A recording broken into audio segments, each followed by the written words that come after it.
Welcome, everyone. This is a kind of a special edition. It's the fifth week of the month, which is unusual, and Kristen's schedule was such that we switched things around. So this is kind of the bonus for July. So it's the very last day of July, and Kristin Snowden is here with us. And what do you have for us today? I'm going to take 1 second because I'm trying to bring up the material that I have for you, so I have it for quick access. So Well, just while give me she's doing one. that, I'm gonna remind people. I was just sharing with Kristen that her May webinar that is posted was about should I stay or should I go, and I have pointed many people to that particular webinar because she had like questions you can consider or journal about. Think about what are to help gauge where you are on the relationship scale. So that one was really helpful. May was kind of like, should I stay or should I go month? Because the last webinar of May was also two partners, one chose to stay and one chose to leave. So I kind of call May we're thinking about this. Where are we? And again, these are all resources. There's zero judgment. Everybody's on their own path, but we want to have resources that are helpful. So what you got for us today? All right. Well, welcome everyone. My name is Kristin Snowden. I'm a licensed therapist in the state of California, and I try to post monthly or every other month free webinars related to all things uh, related to relationship crisis, how to move through relationship crisis, develop a better language for understanding what's going on in the crisis, evidence-based tools to get through it to the other side, a supportive guidance-based environment where you can kind of not feel alone and move through this. But today we're going to be discussing one of the most powerful tools that I know of to use to heal after betrayal trauma. It's called the polyvagal theory, and it really provides a helpful model to understand what's going on inside your body, how trauma really wires or kind of wreaks havoc on your nervous system. And the polyvagal theory can really break down a very complex system into a simple way to help you reincorporate tools, everyday practices that can help you feel like you are regaining control and agency in your life, in your body, in your mind, and your emotions again. Because any of you, pretty much most of you, are here because you've been through some kind of relationship crisis, trauma. And I think you can all understand this feeling that your body's just taken over, that you just don't feel like you have control of your thoughts and your emotions and everything, and you really grieve the loss of that. So this polyvagal theory can help you a lot with that particular problem. So being betrayed by a trusted loved one can be one of the most traumatizing experiences we experience in life. These betrayals can occur through infidelity, addiction, pornography, financial lies, or any other form of high levels of gaslighting, manipulation, emotional abuse, etc. Constant invalidation, constant emotional neglect, etc. So these can be devastating traumas that record in your mind and body. Being betrayed by the one you've trusted most causes your brain to essentially have to split into this impossible idea that the person that you have loved and trusted the most and made yourself most vulnerable to is now the person that has harmed you the most, is the person that is least trustworthy. And you're not really sure if you're ever going to feel safe or be able to trust anyone, not just this person, but anyone ever again. Um, and even if the trauma of discovering this particular betrayal, this addiction or infidelity, or uncovering some kind of big unknown thing, even if that incident has passed, it has come and gone, and maybe you're in a repair state, the trauma, the betrayal can become imprinted into your body, and it can wreak havoc on everything about your lifestyle, everything about how you show up and operate physically, emotionally. It can show up as unwelcome flashbacks, bursts of anger or sadness that just kind of feel like out of nowhere, constant hypervigilance, just this fear and anxiety, perseverating around your partner, the betrayal, um, and much, much more, feelings of hopelessness. It can feel like an emotional and physical roller coaster that causes actual physical harm to your body. And most importantly, it makes you feel powerless or out of control, like you have no agency. You've been thrown on this roller coaster and you don't get to decide when you get off. And it is really important for trauma or betrayal trauma therapists to help you unwire that or change that framework in your body, the mentality that I don't get choice here. Trauma recovery is all about returning choice back to you. So that's what that's what Polyvagal can help you with. So the cause of these post-trauma symptoms come from our brain's learning and survival system. When something really scary, unpredictable, powerless happens in our life, our brain locks it deep into our nervous system, like kind of into every fiber of our life, our muscles, our bodies, everything, where they can resurface at any given moment due to even just the tiniest of triggers. It impacts not only how I'll show up just in my relationship with the betrayer, the person who's harmed me, but it leaks into every other facet of my life. So Dr. Stephen Porges is the one who created this framework, the polyvagal theory, and he provides a framework for understanding how our autonomic nervous system regulates our responses to stress and trauma. It's important to know that while our brain in a state of trauma really deeply wires and records, this is like, this person is scary. Don't trust anyone. This world is chaotic. Don't ever make yourself vulnerable again. Oh, you're pathetic, or, incapable of keeping yourself safe. All these stories that get deeply recorded in you, it is neuroplastic. So meaning it is changeable. These things are not permanent. They feel permanent. They feel like you're never going to return to normalcy ever again. But through a lot of work, rewiring, practice, training, breathing, it can slowly but surely be rewired. So I want to bring hope to those who are feeling like life has been pretty hopeless lately. So the format of this lecture is going to be, I'm first going to briefly discuss all how the brain and body and nervous system get disrupted due to the betrayal trauma. Then I'm going to explain Dr. Stephen Porges's polyvagal theory, and then how you can apply the model to your everyday healing practices to either downregulate if you're very hypervigilant, anxious, stressed, or upregulated if you tend to be someone who's more like shut down, dissociated, can't get out of bed, can't, get one thought out straight, etc. And most importantly, return some agency, choice, control back to your life again. When we all know that that's what trauma does, it just robs you, kidnaps you of stability, normalcy, and feeling like you have control of your life again. So I'm going to list a few things that are consequences, physiological and social consequences, environmental consequences to betrayal trauma, just so you can kind of understand or name what might be going on in your life because of these traumas that have occurred. And understand that, like I said, even if the threat or the uncovering of this information has already passed, right? So theoretically, let's say you're still repairing the relationship. The person is remorseful. You're trying to get through to the other side. These symptoms will still occur because your body will still feel safe.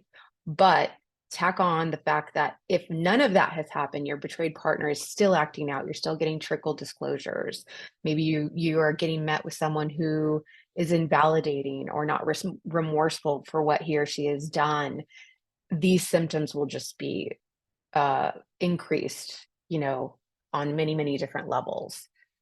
So here are a few things that happen after you have uncovered betrayal. And again, this is due to maybe infidelity, sexual acting out, pornography use, even uncovering substance abuse addictions that you weren't aware of, spending large amounts of money, your partner not helping you feel safe, being invalidated, feeling abandoned emotionally, etc. These are all types of betrayals that we're talking about here. First and foremost, it increases your stress hormones. When your body gets a sign that there's a threat, it'll increase the cortisol and stress to try to keep you safe. Does anything and everything. And a threat doesn't need to be a gun to your head. A threat can be your person, your primary relationship, and the money and the life and the family you have all intertwined with this person is now being threatened. And that is as good as someone threatening your life. So you'll have increased stress hormones all the time, often. Then therefore, there'll often be an increased fight or flight response. So again, a heightened arousal, heightened anxiety, heightened literally wanting to fight, argue, scream, or run away, shut down, etc. Speaking of that, there'll be an increased time where when your nervous system gets overwhelmed from the hyperarousal, from constantly feeling unsafe, feeling hurt, feeling angry, all these things the fight or flight responses cause you to do, it'll move into a shutdown or numbness state. You'll want to sleep more. Your brain won't work anymore. You won't be able to put together thoughts.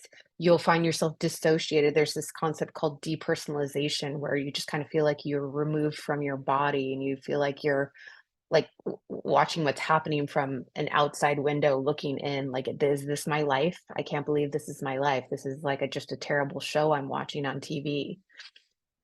Another symptom is depression and hopelessness, increased hypervigilance.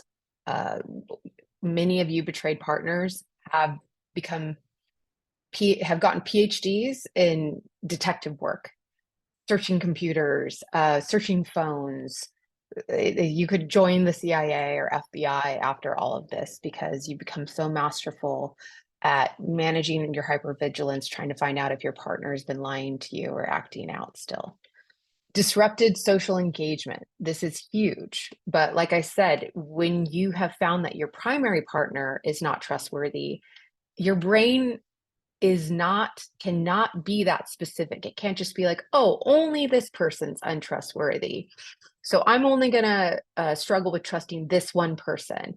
Your brain is highly generalized because, right, it just wants to blanket say, okay, all of this is unsafe, because its first directive is to keep you safe. And so if I just tell you everything is dangerous, then maybe I'll keep you safer, right? It's your survival system is highly efficient and extremely generalized, but not always accurate. So your social engagement, your desire or ability to engage socially, spans to your entire environment. Betrayed partners, I always say it's really important for you to join a betrayed partners group like the ones that I have, or that sexandrelationshiphealing.com has, or several other experts in this field have, because we know it's such an isolating experience. When the person's hurt you the most, that you love the most and made yourself most vulnerable to, the last thing on earth you want to do is to share your story, is to open yourself up to other people, to judgment. And of course, there's always these stories too, that it's like, what if I share what my partner did to me and then we stay together? Then everyone's going to judge me and everything. So we have all these multitude of reasons why you pull away socially, but that is definitely a negative and does not help with the healing process, because our body and our mind and our heart and souls crave to be seen and heard. We crave socialization. We crave someone validating us and listening to our story. And that all gets disrupted when we've been betrayed. Another sign and symptom is what I'd already talked about: difficulty trusting, not just your partner, not just other people, but yourself. Hey, I married this person, so clearly I can't tell when someone is lying, or it's this very scary idea that I don't have the basic skills to keep myself alive and safe. and it turns you upside down. So there's difficulty even just trusting yourself. Problems with intimacy. This can happen in multiple ways. Intimacy happens not just physically through sex and hugs and kisses, but it can happen emotionally. It can happen spiritually, intellectually. You will struggle with wanting to share intimacy with everybody on all fronts, spiritually, intellectually, don't want to share your opinions because you don't trust your opinions, emotions. Sometimes after all this gaslighting and manipulation, you have these shame stories going on that you want too much. You ask for too much. This whole package is just too much. So you're constantly questioning, what is too needy? What do I need to ask for? So you really, really hold back on intimacy, on showing yourself to other people, on being authentic and connected with people, which again is very opposite of what you need to heal. Oops, I think my pages are messed up. Let me see. Give me a second. Sorry about that. Okay, so those are the things that tend to pop up due to the betrayal trauma. And usually you have to take very specific steps to heal. Oh, actually, sorry, we'll skip. There's a few more. Sorry, I'm misreading my notes. But in addition to the symptoms I just said, there's also somatic symptoms, so meaning physiological symptoms. Chronic stress and trauma can lead to physical symptoms like headaches, gastrointestinal issues, fatigue, getting disoriented, brain fog, chronic pain, etc. There's also emotional distress, so persistent and sometimes surprise symptoms of feeling angry, sadness, confusion. Then there's also the intrusive memories. Song can trigger intrusive memories, a flashback. Your partner may be actually on the mend and repairing, and then all of a sudden you're just like, get away, you monster, don't touch me. You're, a horrible person. And then a thing that we're going to talk about mainly here right now is this difficulty with emotional regulation. You can feel almost like a teenager again or a toddler again, where they just kind of throw themselves on the ground and they're having a tired, overwhelmed tantrum because they just don't know how to come up with their feelings, to speak it, to share it. And sometimes betrayed partners feel like that. They just feel out of control, and their inability to kind of reel it in and help themselves feel safe and soothed again. So here is how the polyvagal system works. I'm going to bring in a visual. So I'm going to share. Do I have the option? Oh yeah, I do have the option to share. Okay. Do you know how I share, Tammy? It's saying The green up arrow on the yeah, share. see. Oh, You there should it be is. able It's to click finally doing it. that. There Okay. it is. Yeah. Okay. Okay. So here's the polyvagal theory in a nutshell. What I really like about it is, again, we think the autonomic nervous system, we all have it. You don't want to wipe it away. I know when we're in crisis and it feels like it is driving this crazy train and we can't get off and it's so scary and we want to crawl out of our skin. We feel so stressed and overwhelmed all the time.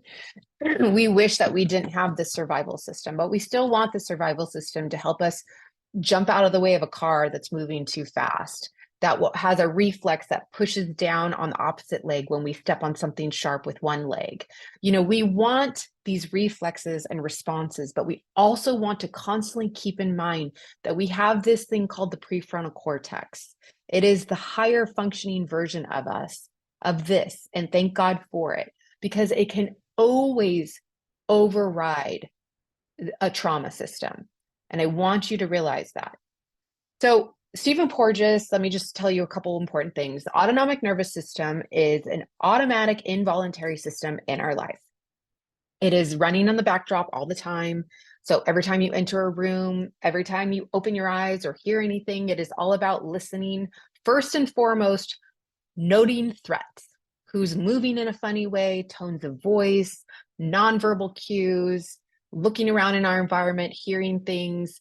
These are all things that are constantly running around in the background trying to say, okay, is there a threat? How do I keep myself safe? So he says there's essentially 3 phases to this nervous system, I guess, hierarchy.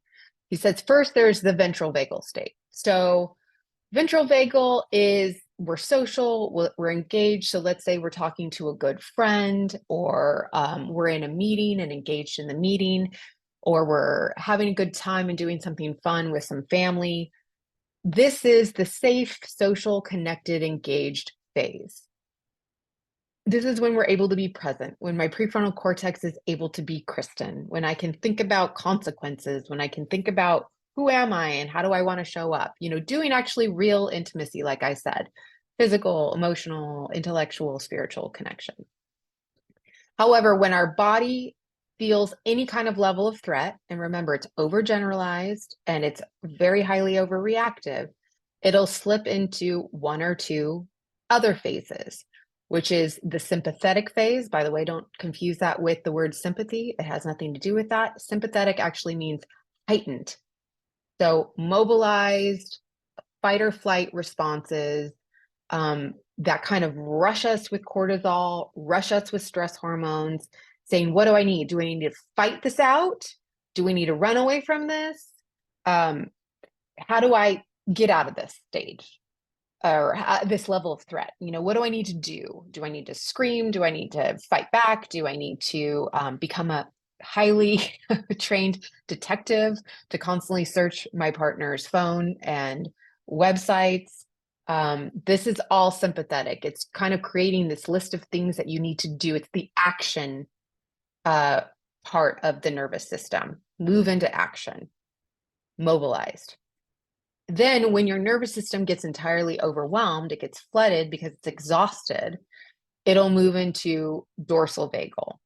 The best way I know to describe it is Stephen Porges mentions that regarding our nervous system, we're phenomenologically related to the turtle. And what happens anytime a turtle feels threatened? It does not run away because it's not an option. It can't really fight. It's not capable of that. So it will always move into its shell. And that's the best way to remember the state we get into when we're in dorsal vagal. We are not social and connected. We are not mobilized. We are not acting. We are immobilized with fear in a shutdown mode. Stephen Porges calls it freeze or collapse. So, I just call it do not pass go, do not collect $200. I am in an overwhelmed state. That's when people will just fall asleep. Sometimes they'll like throw up, they'll have a migraine. These are all signs that your nervous system is completely overwhelmed and just needs to stop. And it's just important to listen to that part of your body that's telling you to stop. So these are all really great questions to ask. The first step in learning how to regulate your dysregulated nervous system is to really start getting to know the nervous system. So I believe this is on my website, but you're welcome to write me and ask at Kristin Snowden, MFT @gmail.com. If this isn't on my website, kristinsnowden.com. But this is like a get to know your phases. What does it look like when you are in ventral vagal, when you're social, connected, engaged? What does it feel like in your body? What does it feel like when you're in the sympathetic, mobilized, kind of going stage? And then conversely, dorsal vagal, when you're shut down. I write this all down. What I would encourage you all to do is to print this out and write your own version of what these answers are to all these questions. Think of an event where you were in one of these states. What does it look like, right? Because it really personalizes it for you. How does your body feel in this particular state? What would you call this state? What are your own words for it, right? So for me, I put congruent and aware. For sympathetic, I call it overfunctioning, um, annoyed, flustered, action, doing the things, making the list, pushing myself through the discomfort. And then what kind of coping skills do you use? I do a lot of running around. I do the list making. I do the yelling. I do the try to be breathing during that time, but it's hard. I do a lot of victimizing, like, oh, poor me, and my giant list of things that I have to do, that righteous indignation that I'm completely overwhelmed and it's everybody's fault.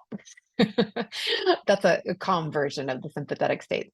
And then what's the story you tell yourself, right? Right here is answer the following for each state. The world is blank. I am blank. So it's my words are I'm failing. So I need to overfunction in order to get back to not failing. Dorsal vagal, for me, it's I can't process, I can't think rationally, I feel lost. The story I tell myself is not only am I not functioning anymore, I'm under functioning and I'm now a failure. Like I've crossed into failure zone. So it's every nervous system is different. So it's really important that you take the time, and it might be surprising to you to find out the stories you tell yourself in these nervous system states. Because again, understanding what the physical state feels like, the stories you're telling yourself, the behaviors, right? The coping skills, the things you're doing in that state, these will all be indications of like, oh, I'm in sympathetic.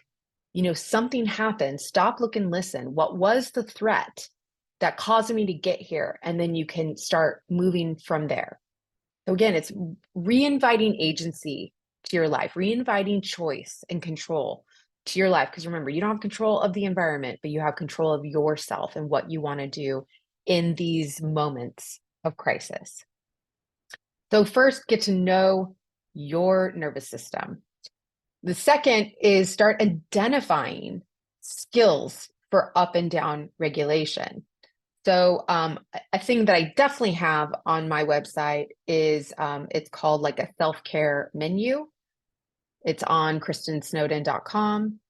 And these are just a list of potential up and down regulation, right? So if I'm in dorsal vagal and I'm in shutdown mode and I'm sleeping and I'm not moving, these are lists of some of these things that I need to do to re-engage the world to upregulate myself. Conversely, if I am hypervigilant, running around, feeling I'm running around with like a chicken with my head cut off, feeling overwhelmed, feeling victimized, feeling like I can never just get through this, you can start using some of these tactics to downregulate, what we call engage the parasympathetic state. Sympathetics up, parasympathetics down.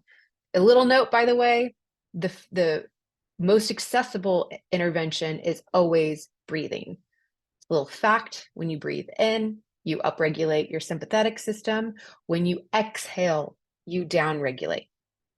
Upregulate, downregulate. So stopping and reminding yourself that your breath in and of itself can up and down regulate is fantastic. And then there's also these grounding techniques. If you've seen my webinars before, I like to trick my brain into getting into higher functioning thought. If you stay curious, ask questions, and then go through some complex concepts, it throws your brain into higher functioning systems so that it can't be in that fight, flight, freeze state. So my clients always laugh, but I say, start counting backwards from 100 by 7. Like, just try it. No one can just like run through it quickly, but you have to think about that. Or, start naming the things that you see in the room. Feel your butt in the seat. Do that deep breathing. Say, 4 names of boys that start with an H. 3 girls' names that start with a W. These are all really quick, accessible things that you can do that pull your body out of that fight, flight, freeze, sympathetic or dorsal stage and get your juices flowing and return agency to your body again. Okay, so here's a couple other things that once you learn your nervous system, start testing out that menu of items that I sent you, because again, your nervous system is like a fingerprint. It's totally different and unique to you based on your own traumas, all the information and learning that your brain's been doing over the past years of your existence. So things that up and down regulate me are going to be different than things that up and down regulate another person. So I can't sit here and be like, do these 5 things. This is going to get you back to stability. No, because hugging a dog and loving on them might be great and wonderful and healing for one person. And then someone who's been attacked by dogs, having them in their presence will only upregulate them and re-trigger trauma. Hugging someone can be healing and wonderful. Sometimes it's more dysregulating. So you need to learn, especially, by the way, we go to a lot of this to our phone when we are in a numbing or an overwhelmed state. Really pay attention to, does zooming through or scrolling through an Instagram or social media or watching videos, is that a healing thing? Does it calm you and recenter you? Or do you find it to be dysregulating? And pay attention how, when you do join groups, how is the group helping you feel that way? Okay, so those are all things that you have to kind of do your own work and your own trial and error. And sometimes it might be helpful to create a journal of, like, I took a walk in nature. That definitely downregulated me.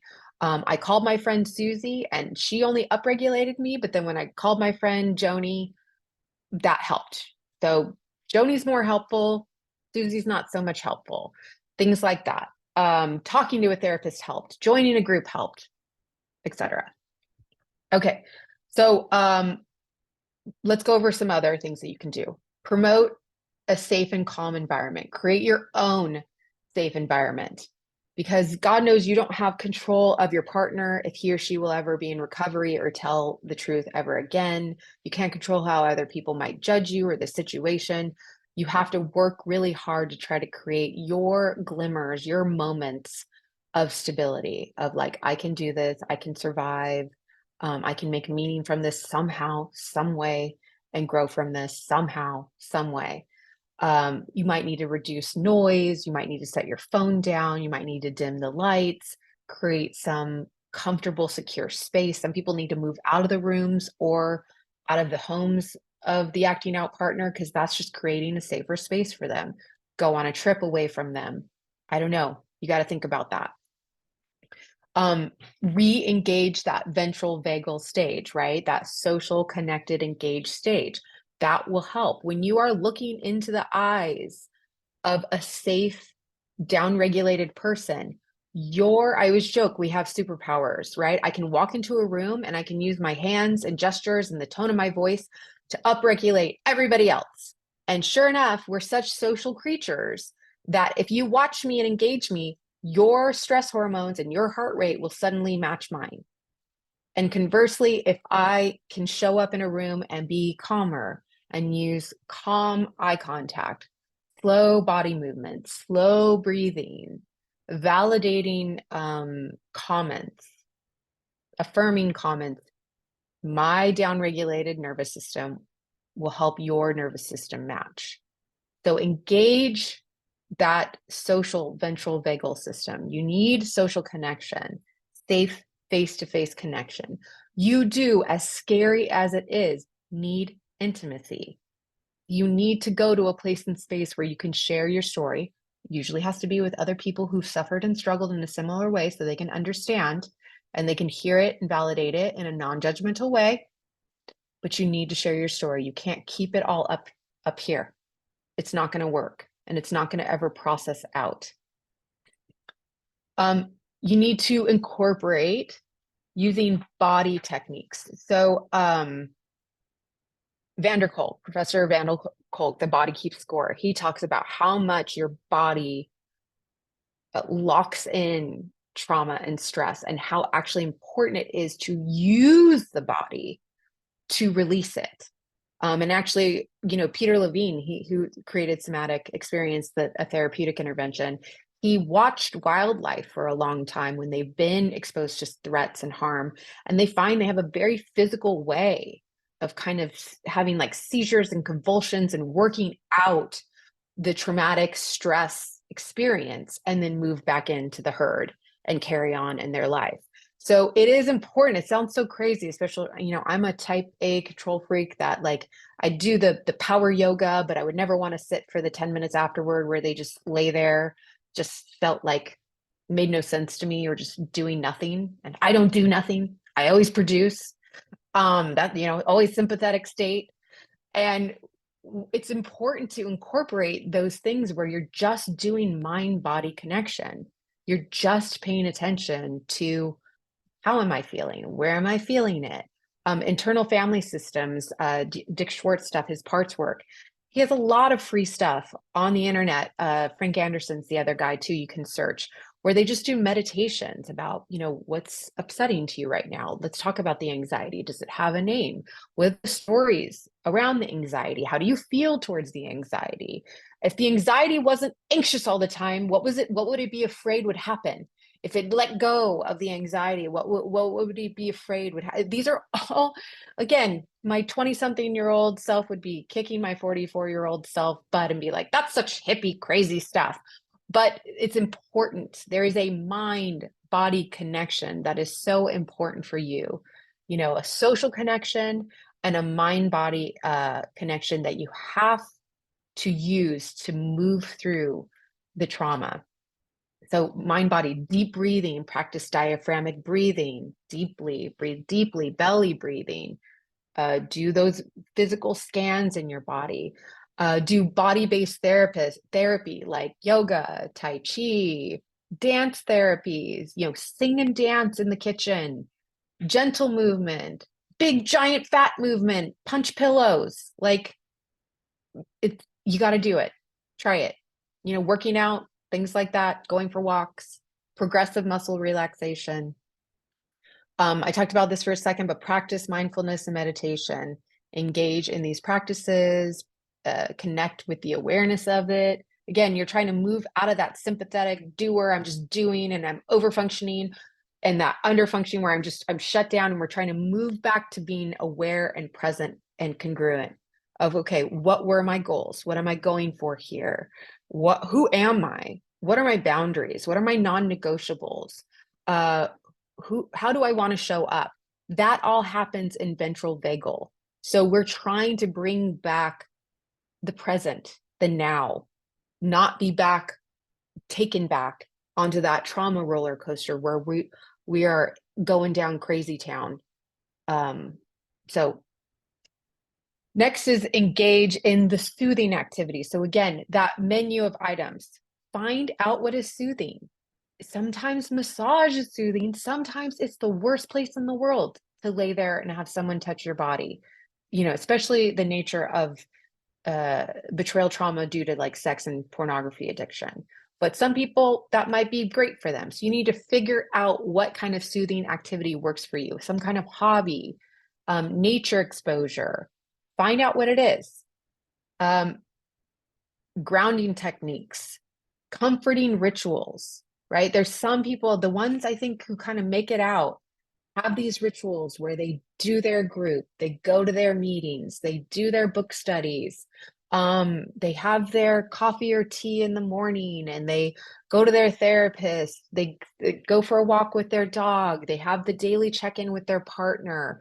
It is really important to create some kind of structure or ritual. I always explain it through the terms of like military drilling. The way the military trains their soldiers or seamen or whoever, airmen, is they go and they train over and over again. This is what you do. This is how you respond. This is who you listen to. These are the orders you follow. Because the idea is that when we're in crisis and we're in, a mode where we're afraid for our life, we have to fall back on that training, on that muscle memory. Okay, just look to my leader, take advice from them. Okay, do these 4 things because I trained on them 6 times. So you have to incorporate some level of structure and ritual.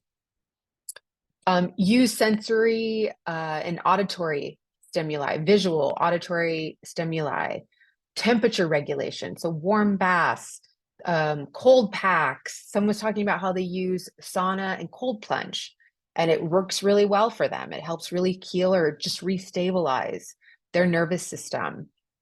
Self-talk, self-soothing, self-touching. I find this to be helpful. Sometimes people just do this. They hold and hug pillows.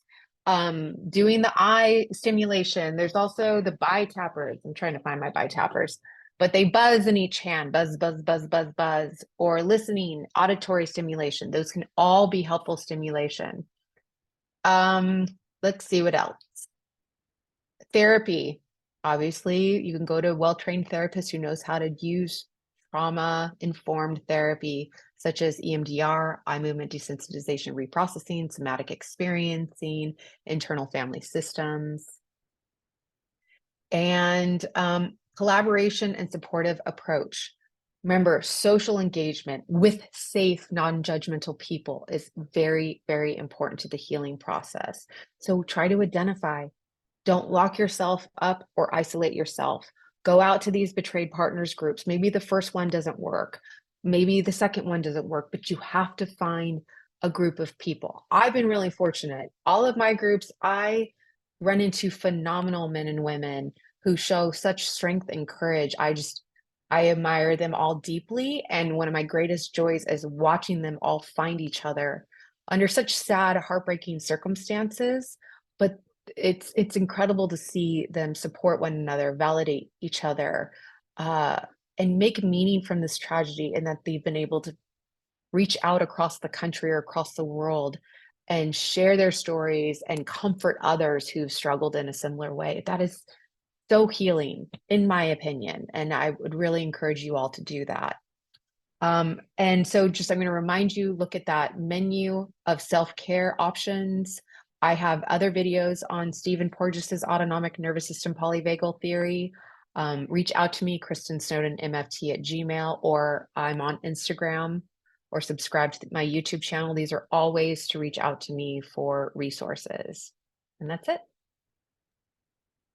Great stuff. I thought it was interesting when you shared that both in sympathetic and in dorsal, failure, like I'm failing, like it was the same word you used as the end result in either of those states. So it wasn't like, well, in this state I do this, and in this state I'm that. Like it comes down to I'm not winning at life kind of thing.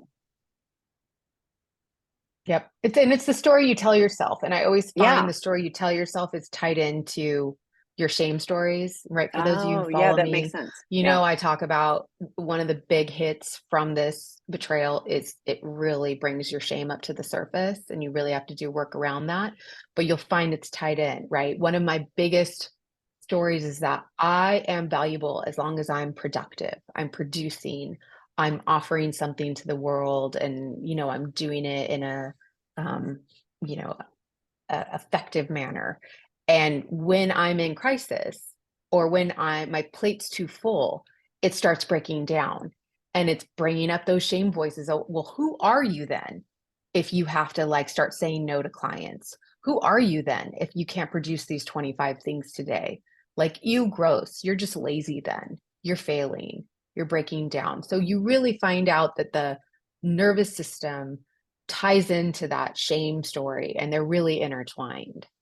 And that's the importance of needing to do the work to identify the stories you tell yourself in each of these stages.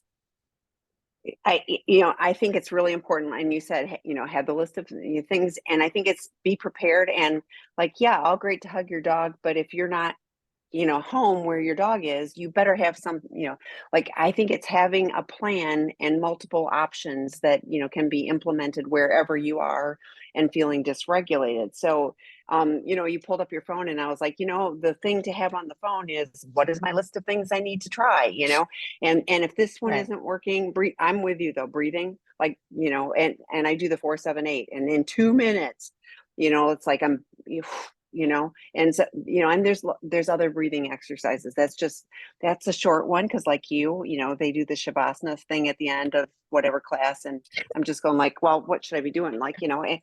it's very I have grocery challenging. shopping to do. I'm thinking of I'm the list list, and making in my yeah. head. Yes, I can put my socks on right now. No one, I'll do it quietly. Yeah, it's ridiculous, but so it's like I need to have the plan and the things that I can do. And like I said, for that one, 2 minutes of breathing, and feet on the ground. I can do this, I can do this anywhere. No one's going to notice, that I'm taking a pause to breathe. So finding the things that you can do. And, you talked about Joni's the friend you can call. Well, if Joni's not available right in that moment, what's the next thing on the list, So I think it's really important. You talked about the hot and the cold. Our clinical director, Erin Snow, swears by jumping in cold water. I think that sounds horrible, but she's like, it shocks my system. And same thing, in a couple of minutes, things are different. And so, like, I would be willing to do that if I was dysregulated and needed, Right. it's like, find what works and just, be willing, to try that. Find what Oh, works. there And, was, and I always tell clients, like, what happened to you was not your fault. Not one thing right. about it.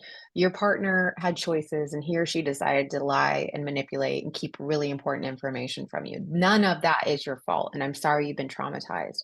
But now that that has happened, it's now become your responsibility to figure out how to unwire your trauma body and come up with some skills and interventions to restabilize after you've been so traumatized. And again, I'm sorry you didn't ask for any of this, but if there's anything you're responsible for, it's that latter piece.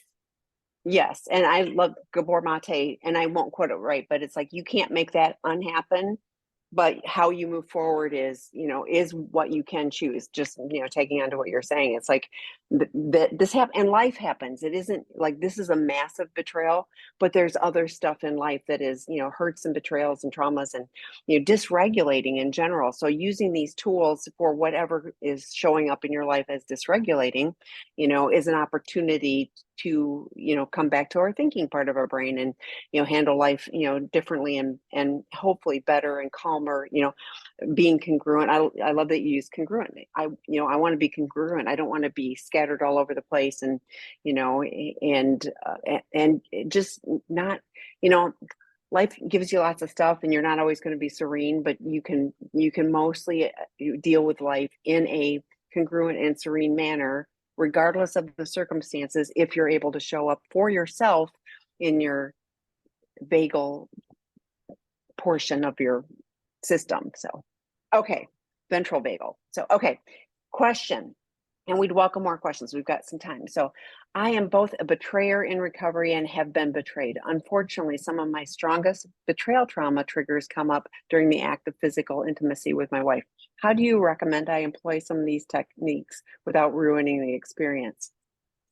First, I'm sorry. That's very hard. Um, I what comes to mind is that the non-sexual touch that we do, that when people are struggling from betrayal trauma, the act of sex can be too overwhelming for them. So they'll start with just kind of like a non-sexual date or touching that won't result in intercourse and start paying attention to what about that is triggering. What stories come up or overwhelming memories that come up during that time. And then practice some deep breathing or down regulation. Or again, because it's not during sexual intercourse, you might be doing it as a practice with your partner to see if she can help you with down regulation during that time as well.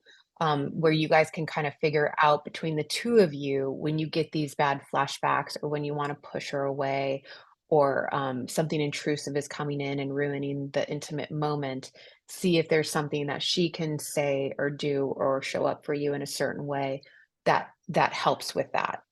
That's something that I think is kind of accessible and easy to try, not easy in practice, but accessible. What do you think, Tammy? Well, I do. And I was thinking, like, I think have the conversation because I can't help but wonder if she's struggling with something similar. And it's really easy Hmm. to not talk about it, awkward, Hmm. whatever. But Hmm. yeah, the sensate focus touch, we talk about that a lot, having, what feels safe. And as soon as your body starts feeling like this isn't, non-sexual, but like that, there's a point of going like, wow, and talking to your partner, like, I'm feeling this, and it's tapping into some things. It's also, you talked about working with a professional. This is a great opportunity to take that, that piece and say, this is when I get stuck. and work on that, so there's lots of opportunities. I'm so glad you're asking. I'm sorry that you're both, the betrayed and the betrayer, and that's true for both of you. And what an opportunity for each and both of you, to work on yourselves and come together differently and congruent and in integrity. So both of you and each of you can have healing from this and be in a very different place, if you're both coming to it, from honesty. So Yeah, and similar to that example I gave about the military needing to drill mhm. beforehand, and also Tammy touched upon this, is the more you can talk about with your partner when you're not in the act, the more I think you can move towards healing. Because I can think of not really anything more healing than when the person has harmed you the most, um, is the one who gets to show up to help you with the healing process. Gets to show up when you get to share directly with them how their behaviors and choices have harmed that you, how it's impacting you now. And then they have the opportunity to say, I'm sorry, I could understand how that has negatively impacted you. How can I help you feel safe this time? And that can be very, very healing. So if there's a way to bring that up when you're not in the act of sexual intimacy, hopefully there's some healing opportunity there.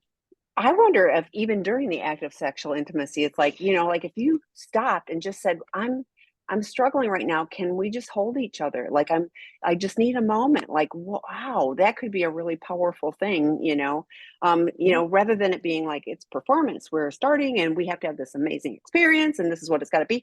Like, couldn't that be one of the most intimate things you could do, is to just stop and, share what you're feeling, and have that, like say what you really need in that moment rather than, continuing on. I just had that thought of like, that would be real intimacy in that moment. Vulnerability.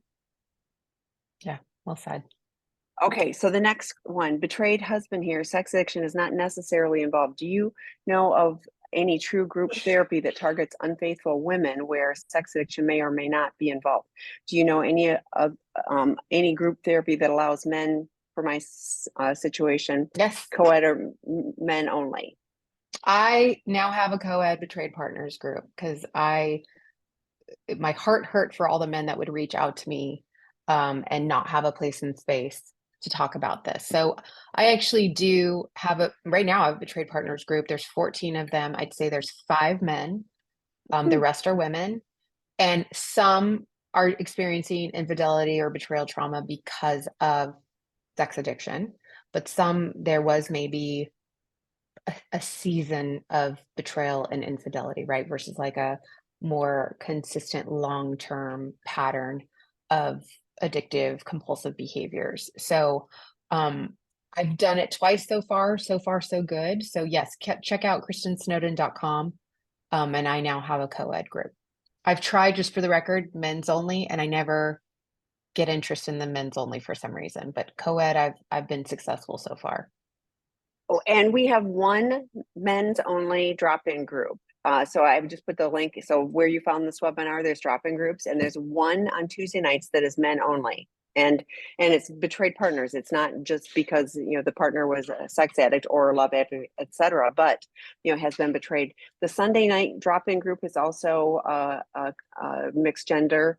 I think that's the only other one. Then one more thing, the work group for betrayed partners, which will start again August 21st. Those are mixed gender. So that is a specific place. You also asked about, that, groups for, and I think you're looking more for yourself, but we do have a women's, who have struggled with sexual acting out, and whether they're sex addicts or not, but there's a women's only group for, and we use addict, but it still is a safe place for women to talk about their betraying actions on Tuesday night. So that's that's separate as well. So there are resources. You can email Kristin, you can email me, Tammy, TAMI at seekingintegrity.com, and we'll give you as many resources as possible. And again, Kristin's website has a lot of things, so does ours. So Okay, next one. I'm hung up on the story that my husband didn't choose me. This really deregulates me and is keeping me stuck even though I've moved out.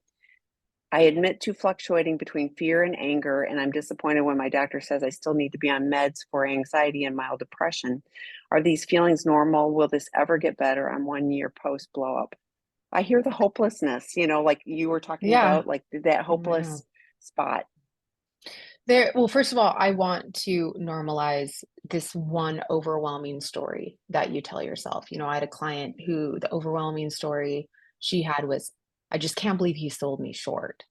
Like that he Mm, just devalued me so much that he would just go with this other woman and do these behaviors or do all these things with this other woman. Like, so I want to validate that our brain, again, our survival system tries to really simplify what is so hard to reconcile. And sometimes it'll come out as just one sentence, like, he didn't choose me.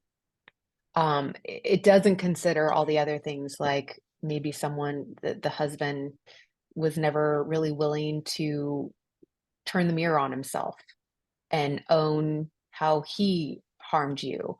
Some people are in so much shame that they can't come back to the situation. Sometimes I've even heard the story of when partners cheat and harm their partner so much, they'll just be like, you know what?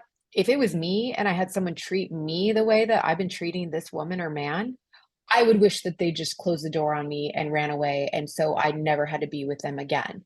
And so sometimes that's what they do because that's the story they're telling themselves. Like, I'm doing this for you kind of thing. yeah, yeah. Um, and so the point of me going into all those stories is that you never know what's going on in their head. You never know where they're at. And I want to validate that our brains in an effort to to understand something that is just not ever going to be comprehensible, we write a really quick sentence. And for sure, those sentences feed our fear, our anger, our hurt, our disappointment. So do pay attention. I have a grief group, and one of the grief groups, one of the exercises is we talk about these stories in our head, these kind of black and white. He didn't choose me, period. And I really challenge the clients to really start elaborating on that story. What might be going on with you? What might be going on with him? What other contingencies were involved? Because it's again, it's causing your survival black and white brain to kind of move into more of like a non-dualistic. It can be this truth and this truth and this truth Hmm. all at the same time. Hmm. And also ask yourself too, how adaptive, how helpful is this one story that you're telling yourself? If it is the story that when you're hearing it, it throws you into fear, anger, and disappointment, then I don't think that story is a very helpful story. So I would encourage you, you can definitely start sharing these stories in groups. I'd go to a betrayed partners group. I'd go to therapists who specialize in betrayal trauma, but definitely don't be keeping this stuff inside. You need to be speaking it out and talking it through with someone or multiple people. Yeah, and I was thinking, I mean, I completely get the story, but it's also one of those, like, in addiction, and I'm not saying he's an addict or not, but often, if there's addiction, there's brokenness, and I had somebody who was ready to come to treatment, and like we're moving through the process, and within a couple of days, he was right back to, I got this, and I was just like, okay, we'll wait for the next crisis, and that's the I mean, I hate it. I hate that, that the addiction has such a claw on that, despite negative consequences. He lost you, but I also, when Kristen was talking earlier, she talked about, what is that anxiety, doing for you? If you let go of that, what is the fear? I would love for you to journal about that, as well. We do, in addition to the resources Kristen just shared, we've got a Moving On Alone drop-in group on Thursday afternoons. That's for women, betrayed partners who have been left, or are in the process of leaving. I always say have 1.5 feet out the door, and there's no judgment. It's just a different focus from the drop-in groups, where there's not, I'm looking to repair the relationship. I'm out and I'm looking to just work on me, and get support. So The Empowered Women's Retreat for August is full. We will be posting by the end of the week the Empowered Women's Retreat for October. No focus on him. It's all about how do we heal. And like you're talking about breath work, and we do anger work, like we do all of these things, internal boundaries, like even the story you're telling yourself, there may be an internal boundary. If I'm saying that story, that's a, a hard stop for me, and I need to shift, so I'll be posting that on our website, by the end of the week. So you're not alone, and it does feel like you're stuck, but you're here and you're asking questions. So, lean into all the resources, and see what helps, for you. But yeah, I can imagine how dysregulating and looping that, that narrative is. He didn't choose me. He didn't choose me. Here's one. I choose myself. I choose myself. Every time you think that, I choose myself. I'm choosing to heal. Something positive rather than that negative message that could be looping. That can be a start. So we are out of time. Oh goodness, how that flew by. So thank you, Kristin. Thanks everyone for showing up today. Scott and I will be on next week. So watch the schedule. There's still summer, so there's a few things different for the schedule, but Kristin will be back with another great webinar. So thanks everyone. And this will be posted on our website, hopefully yet today. Thanks everybody. Thank you so much for Bye. coming.